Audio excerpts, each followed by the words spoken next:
So we've had free practice, and also we've had qualifying for F2, and we'll start with that obviously.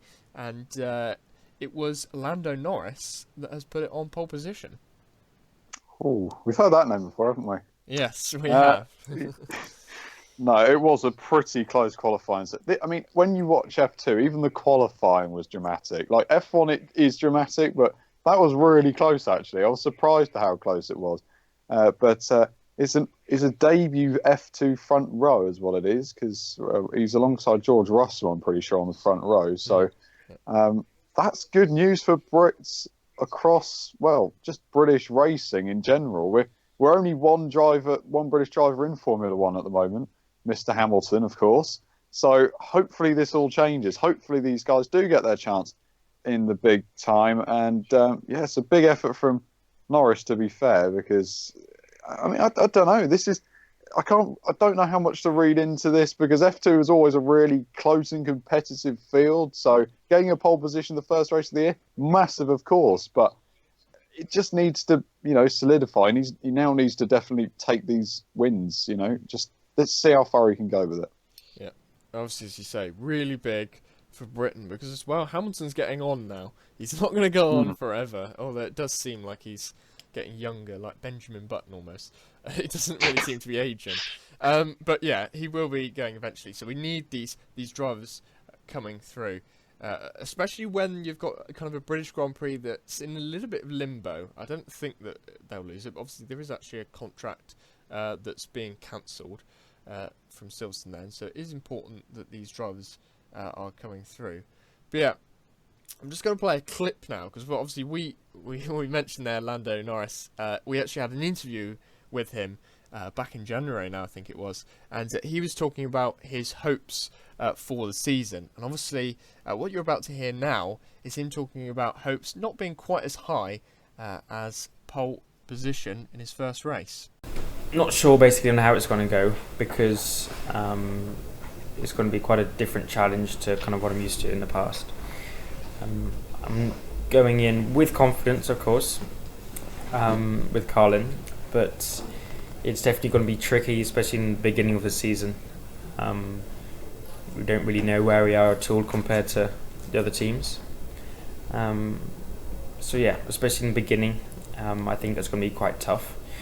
But just like last year, we definitely came on much stronger in the middle of the year, so that's kind of the aim again this year. In the end of the day, I want to win the championship, but I think once we've done the first few races, we know where we're actually at as a team, then it'll be much easier to say what the goal is for the season. Top 3, I think, is the aim for the moment. I think even if we don't start well and we end well, I think, top 3 is still the aim. And it's not a championship I have to go and win, or it's like McLaren want me to just go in and win. They want me to learn as much as I can and try to just gain as much experience as I can, kind of go about it in the way you would in Formula One, kind of giving the feedback a Formula One engineer would want.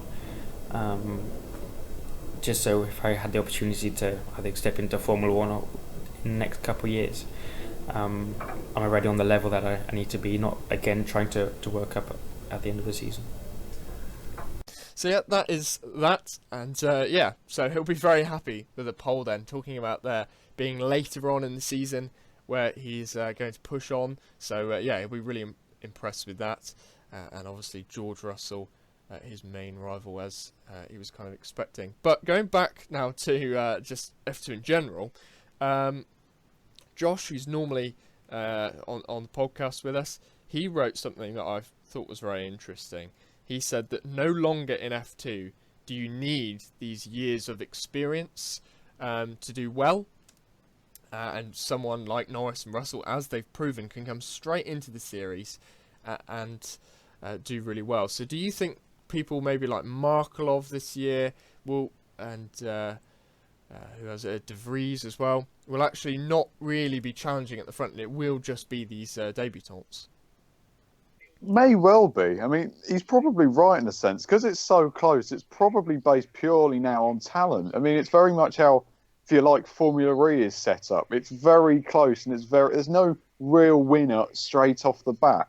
It's very good to see that. I mean, of course, last year was probably the most dominant F2 season ever.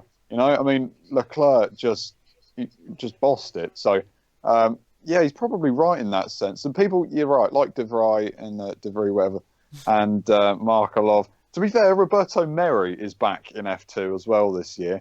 So, yeah, I don't know. Maybe experience probably not as key. This is probably, for some of those guys, this has got to be their final chance. You know, I think after 2 years in F2, that's kind of it. You know, you're either getting in F1 or you're really not. You know, so probably is time for them guys maybe to think about winning the championship, just going for it. But at the moment, it's like Arden don't look particularly promising, has to be said. From what I saw from qualifying, it went amazing. So, yeah, let's just see. It's gonna be a big effort from those guys this year, though. Yeah, I think I don't know personally. I'm not a massive follower of F2, to be honest. I kind of just see it whenever I kind of just roll into it. I don't actively go and watch it in that sense, but I do know that generally the drivers aren't as strong as they were before. I would say you get these really good drivers that are coming through, but I don't think there's that great depth of talent, and that might be the case. Not just that experience isn't that crucial, but also maybe that there's other drivers that have been around for a while just aren't quite as good. And then when you've got a real talent like Norris and Russell coming through, they really shine. And Leclerc and Van Dorn and Gasly and Giovinazzi, people like that, they really shine because maybe there's just not that depth of talent